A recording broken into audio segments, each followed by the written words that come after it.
In today's video, I'm going to show you the editing and focus stacking techniques I use to create macro photos just like these.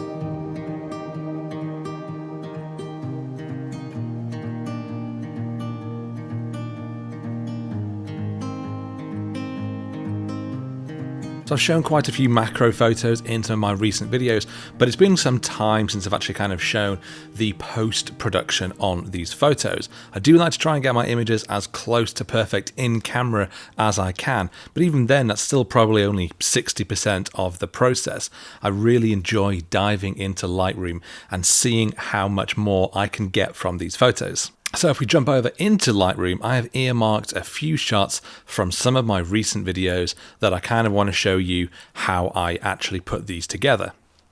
Some of them, as we can see here, are going to be focus stacks where I've taken focus photos at different points on our subject, and then as we go through, we build that up into a nice sharp image, and some others are just going to be more standard single frame photos. So actually, let's start off with our focus stacked images, and with this one you can see I've taken quite a lot of shots. In fact, I have taken how many focus points here? 66 different images moving that focus across the insect as we go. As you can see, there is a little bit of movement in my camera, or more likely a little bit of movement of the insect on the leaf, but that's fine because we can pretty much correct that automatically. So what I'm going to do, first of all, when I do my focus stacking, is I select all the raw files, I right click and I export them as DNGs. So I'm just going to put them in a generic subfolder. I'm just going to do focus, stack, test, and then we're going to go to file settings, DNG, and that is just going to export our lossless DNG files. So there are no edits being applied here. What I always do is I do my focus stack first, and then I do my editing. Now, that's not the right way or the wrong way, it's just the way I do this. Sometimes other people would do much more to their photos in Lightroom and then do the stack, and that's fine too. So I've opened Helicon Focus because I always use this program if I'm doing large stacks, anything over in about 5 or 6 files, because I do find that Photoshop's focus merge tool isn't always that great. It leaves a lot of patches looking a little bit fuzzy, whereas Helicon Focus always tends to do a good job. So certainly with this, with 66 images, I'm going to use this. So here we are, focus stack test. Here are those files, again, all in raw format. I'm going to select them all and we're going to open them. Now, for the most part, I find that method B works well for me. And again, you can just retry depending on what you've got. So we'll hit render and it'll blow through this quickly or slowly, depending on the performance of your machine. I always like seeing this bit when it's literally building that picture back up. And there we go. Here's our focus stacked shot. And as we can see, if we have a look at our source file on the left, very, very blurry towards the edge. Here, we've got pin sharp almost from front to back. We haven't quite got the rear tip of the wing in focus, but to be honest, that's fine because it kind of provides almost like a little bit more of a natural fall off, which I'm quite pleased with. So we'll go to saving, and I'm going to save this just as a TIFF file on my desktop and then re-import that into Lightroom. And here it is. And yeah, if we have a zoom in, we can see that's a little bit too close, but you get the point. Everything is nice and in focus for the most part. There are a couple of bits that are a little bit, it's not quite right, but to be honest, for this, I think it's good enough. But there's a few things wrong with the actual photo that I want to correct. And first of all, the exposure. It is pretty dark.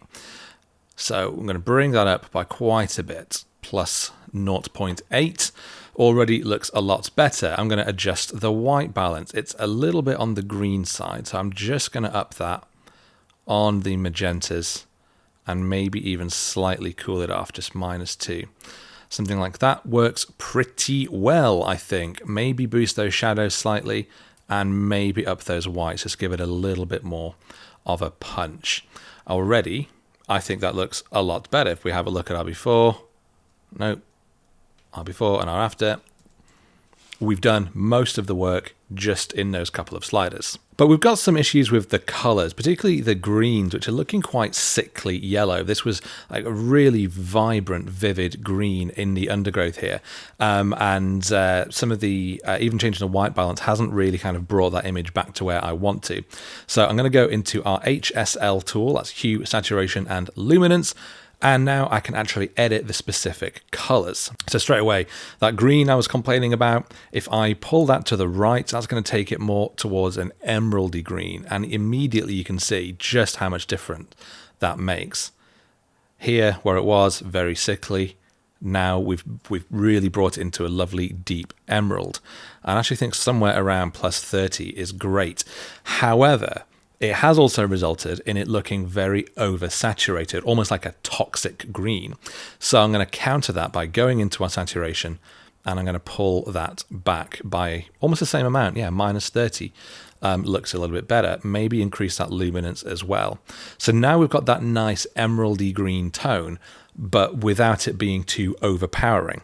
So again, before or after, or rather, if we just turn off that tool, we can see we've only adjusted the greens here, but it's made a huge difference to how this image looks, and I really like it. But we're going to do the same with the yellows, because some of the yellows that are still here, there's not enough separation between the yellows and the greens, so I'm going to do the opposite with the yellows, drop those down a little bit towards the oranges. I'm not going to go too far. If we do, you can see that it essentially turns our fly pink, and we don't want that. So I think somewhere around minus 20, not as much as we did with the greens, is enough. And again, we turn that tool off and on. Suddenly this fly really stands out. We've got that great color contrast, whereas before it was basically an image that's just full of sickly yellowy green tones. There's not a lot of separation between fly and background, and now we've absolutely got that. So I think also maybe just try sliding those oranges down a little bit. Again, not much, because look, it does go hot pink on its, certainly on that front claw.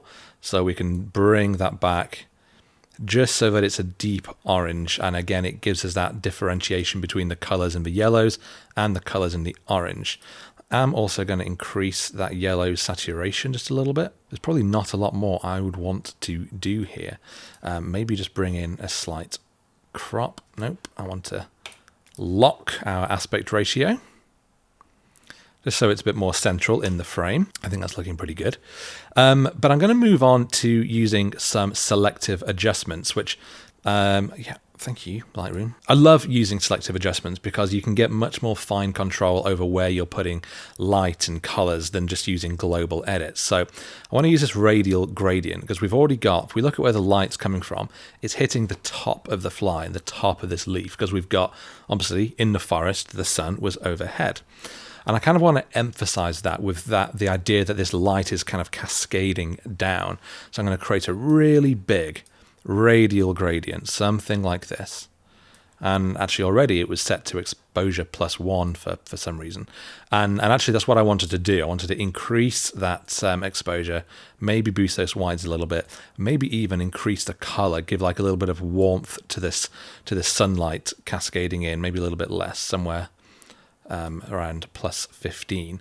And if we just turn that off and on, that makes such a huge difference. It really allows the fly to stand out, really gives that impression that we are in this lovely sunny woodland, which I was, and I really like what this is doing. But crucially, it's emphasizing the light that's already there. We can see that light, if we look at the eye, it's light on top, dark on the bottom. So if I tried adding in light from underneath, it wouldn't make sense with what we're seeing. It would be very obvious that this edit has gone a little bit weird. So always make sure that you're actually kind of emphasizing the light that's there rather than trying to add in light that never was there, because it won't look as natural. But I am just going to also emphasize that a little bit more by bringing in a linear gradient on the bottom of the frame. I'm going to stretch it out and then move it down here and just bring that exposure down a little bit, essentially doing the opposite to what we've done on the top.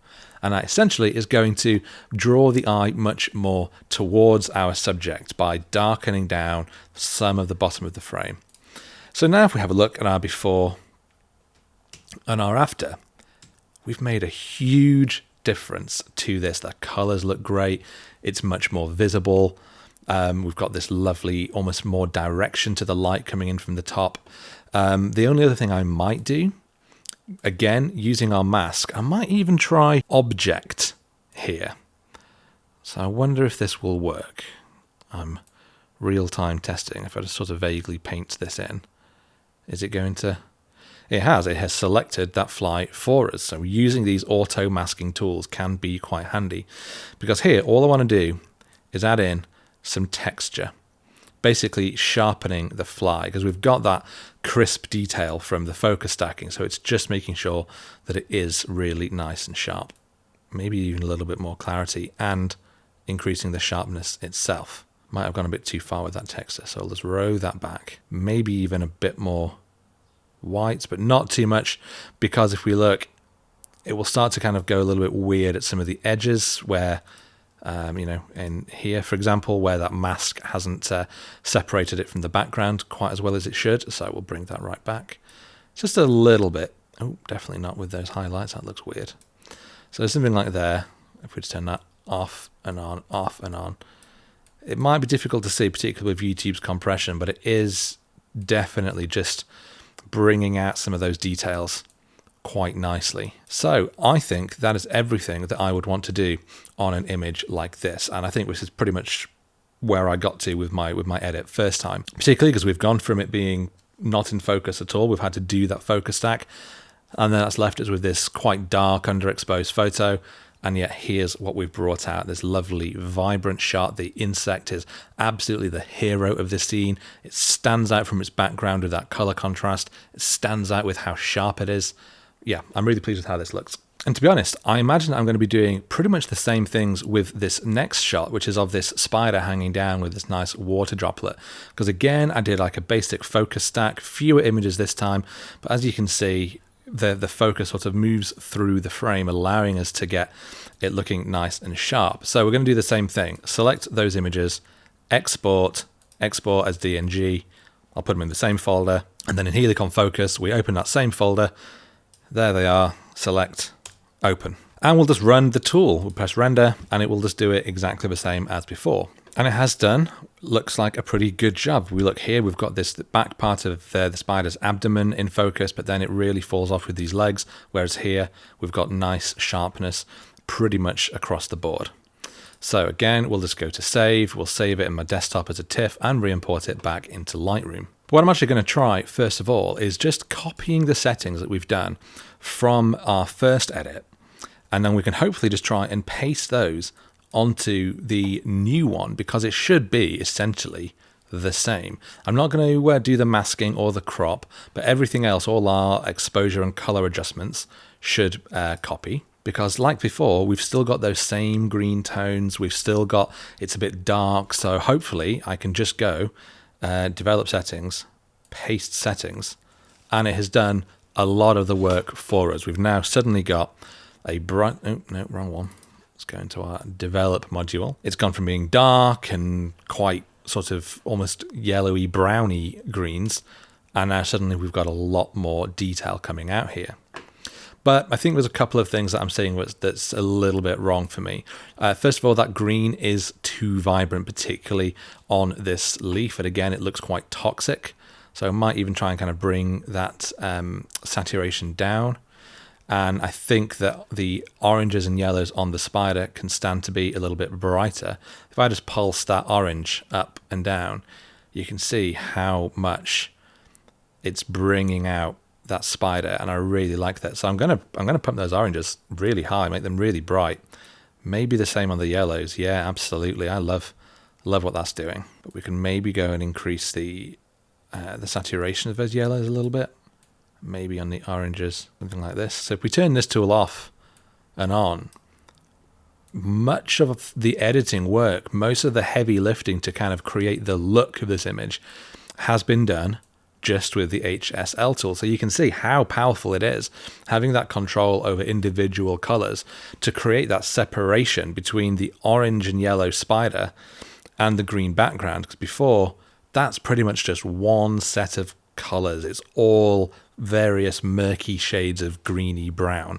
Now we've got very definite yellows and oranges in the spider, greens in the background. I think maybe then just bring in that crop again, just so it's kind of central, putting the spider in the center of the frame a little bit. I don't think I'd do much with masking tools here, because I think it just works fine as it is. But it's very easy, as you can see, to take your settings from one image, then apply them onto another, and then just fine tune it just so that the balance is exactly as you want it. So I'm going to move on to one of our other shots, and this again was taken on the same day. Go away. So again, we've got the similar problems here. I think with everything is just a very weird yellowy brown. You can see how, you know, these are supposed to be vibrant greens, but it's not. These are very bleak colors. And this snail was quite a vibrant yellow, and actually it's not at all. So let's start off actually by pasting those same settings again here. And yeah, straight away, this has done most of the work for us before and after. It's brighter. The snail looks great. Loads more color, loads more detail. Really pleased with how this looks. Straight away, I'm going to bring in a linear gradient, because the bottom of the frame, we've got this big white patch, this highlight on the leaf, and that's distracting from the snail itself. Naturally, in an image, your eye will be drawn towards the brighter part of the scene. So I want to make sure that that is the snail itself with these lovely highlights on its shell. So I'm going to try and counter that brightness down here by bringing in this tool and just darkening down. Don't want to go too far because it will start to look a little bit fake. Upping that contrast slightly. So kind of creating like a natural fall off from the light coming down from above, and then just kind of falling away on that leaf. We don't want it to be too much of a hard, dark edge. So this soft gradient is hopefully just making it look a bit more natural. But I'm also going to bring in the crop a little bit. Something like this. I'm actually trying to put it more in the thirds of the frame rather than it being centered, creating a little bit more space around it. It's also allowing me to crop out this bit of debris on the leaf, and I'd always rather crop something out than Photoshop it out. So already I think this is looking much nicer, but I do think I want to go a little bit further with the yellows on here. Try and create like a slightly deeper tone, again increasing the luminance, particularly on, yeah, I mean, look at that. If we pulse that up and down, really brings this snail out. I like that. I like that a lot. So that's looking good. The luminance on our greens can probably start to come down just a little bit, but I don't think I'm going to touch the saturation. I like that we have got a nice sort of emeraldiness going on here. And yeah, look at the difference. Before, everything was the same shade of sickly greeny yellow, and now we've actually kind of brought that back. The separation between subject and background is, HSL is such a powerful tool. This isn't before and after. This is just turning that one tool on and off. You can see the difference that makes. So I'm really pleased with how that's going. Again, I'm going to try and use the select subject, the object tool. So just like roughly painting over that, and it's sort of done that. You know what? Let's just undo. We'll try that again here and just up to there. That's fine. That'll do. Okay, we're going to slightly increase the whites, bring down this highlight just a little bit, because this highlight on here is a little bit strong. Slightly up those shadows. But again, I want to increase the texture. I'm not going to do clarity because I think, yeah, it's going to make everything look a little bit weirdly crispy. Maybe just a touch, just +8. And again, a little bit of sharpness. And I think that's everything I'm going to do on the snail itself. But even that has made a big difference, I think. I don't want to bring those shadows up all the way, because the point of this shot is that we've got this overhead light. I was using an LED light panel. That's there on the top, and it is creating a natural shadow. So we don't want to bring those shadows right up and try and cancel out the lovely shadow that we brought in. So somewhere like that, I think, works out well. So before and after, before and after. Really like how this is looking. I have noticed there's a little, is that a hair, or is that just like a natural crack in the shell. I'm not sure. If it's natural, usually I'd like to kind of keep it there, but it almost looks like it's just got a bit of something stuck to it. So I'll just show you how I would go about removing this. Now, if it's a small thing like this, I think I might just try using Content Aware Move, and I would simply paint over this line, let it go, and it has done that perfectly. You would never know that that was there. Sometimes Lightroom isn't great at object removal, and so usually if I've got a lot of things to remove, certainly if I've got like lots of dust spots and things like that, I'll just do it in Photoshop. It's much easier that way. But actually for things like this, that was perfect. So really pleased with that. So the last thing I am going to do here, though, we've touched our HSL, but I'm going to go into our color grading, because I do think this is a shot that could benefit from putting in the shadows some nice deep blues. Something like this. If we just turn that off and on. Again, it's quite subtle. It might not be that obvious in YouTube with the compression, but it's just kind of really adding a coolness to these shadows. Almost, I think, giving that like almost like a deep jungle look to things, which I think looks quite cool. And then in the highlights, I'm going to add in a little bit of warmth. Let's go with our saturation. Let's just increase that until it looks weird. So I think it looks weird here. We've got these, orange patches. So somewhere, actually maybe around 18 is enough. So if we turn that off and on, even to my eye, it doesn't help that I've got a big LED softbox right above my screen. So it's sometimes a little difficult for me to see exactly what I'm doing. But even to my eye, it is quite subtle. But I do like it. So let's look at our before and our after. I think that looks pretty nice. Might even go into our tone curve and just add a bit of like filmic fade. And that's easy to do. If we just go on our point curve, we'll add a point here, and then we just drag our bottom left upwards. And as we do, you can just see it sort of fades it more and more, like those sort of filmic presets and styles that you might have applied. That's obviously way too much, but I just don't like it falling to complete black point. So I'm going to go with, I think, something like that. Just a little bit of a fade, which I think does give it quite a nice filmic look. So again, before, and then here's our finished photo. We've gone from mucky colors, too dark, much more vibrant. The snail stands out. We've got a lovely sort of filmic color grade with those blues. Yeah, I'm quite pleased with how that looks. So that brings me on to the final photo that we're going to look at. It's another snail, this time just a cute little one that I found clinging to this bluebell. We can again start off by trying to paste those settings, and you know what? I don't think it's done a bad job. It's a little bit too bright though, so I'm just going to bring that exposure down, and we'll bring our highlights down.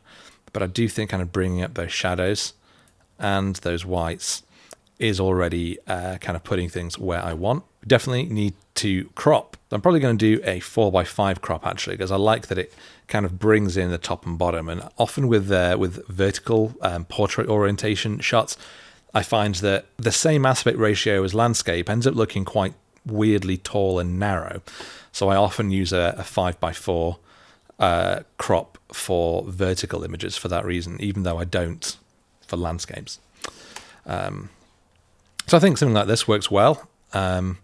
As we can see, we've got quite a lot of detail and sharpness on the snail. I don't think this is loading the full res version. I think I might be on a one of the lightweight preview versions, because this, even on my screen, doesn't look particularly sharp. But I'm confident that the detail is there.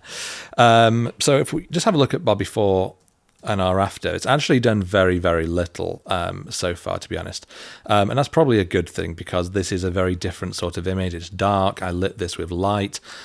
We've got a lot more blues and purples from the bluebells, rather than just being greens and oranges. So if we go into our hues, we can see what's going on.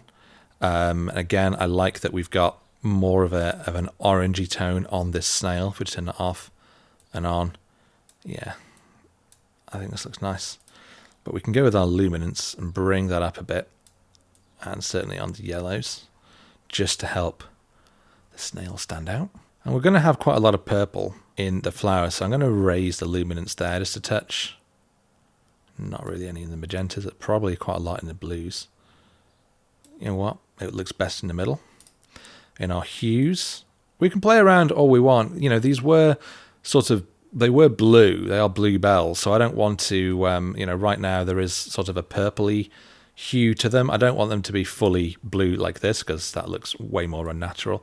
But bringing it down just a little bit, I think to -8, I think just kind of keeps that purpley tone under control.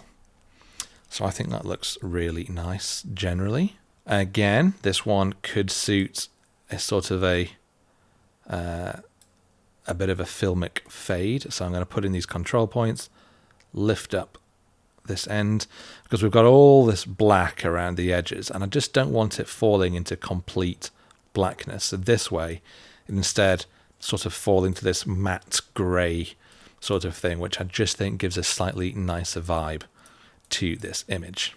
Might try the object selection brush and just paint in roughly the snail. It selected it nicely.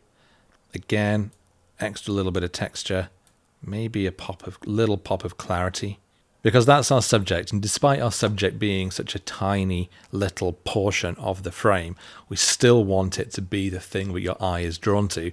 And you can do that with light, with their brightness, you can do that with texture, you can do that with color. So you can create color contrast and let it stand out, you can make it be the sharpest part of an image, or you can make that color contrast allow it to stand out. And here I'm actually trying to find a balance between all three.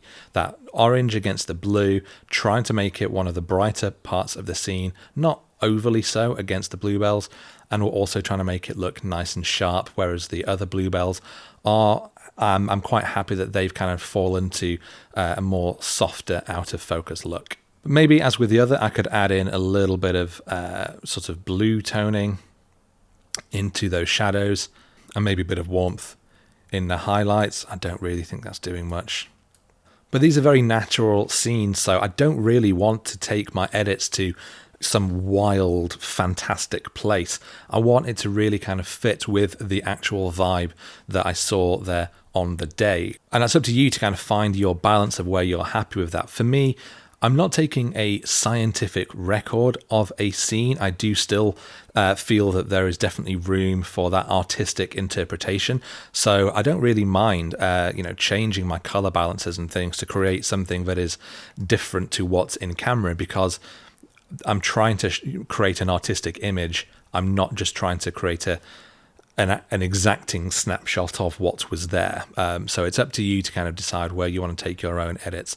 But generally, I am quite pleased with these. In particular, I think this one, it is the one that I think stands out most with our before and our after. Certainly when we look at the original unfocused stacked shots, when we've just got this tiny bit of front leg in focus and nothing else, we've stacked those together and we've created a finished shot where that insect really, really stands out from its background. But I think that probably brings me to an end of this week's video. I really hope you've enjoyed kind of seeing how I would go about doing these kind of macro edits, how I would go about playing with those colors, playing with that exposure, really trying to create a scene that brings that subject to life. As I say, this is just my editing style. It's not the way to edit. It's not right. It's not wrong. It's just kind of the look that I'm trying to achieve in my photos. So it's worth firing Lightroom up, playing around with those sliders and seeing where you can take your own images. But if you have enjoyed this video, if you've enjoyed seeing the different tools that I use and how I create my own images, then do please hit that like button and certainly consider subscribing to my channel if you don't already, and I will see you next time.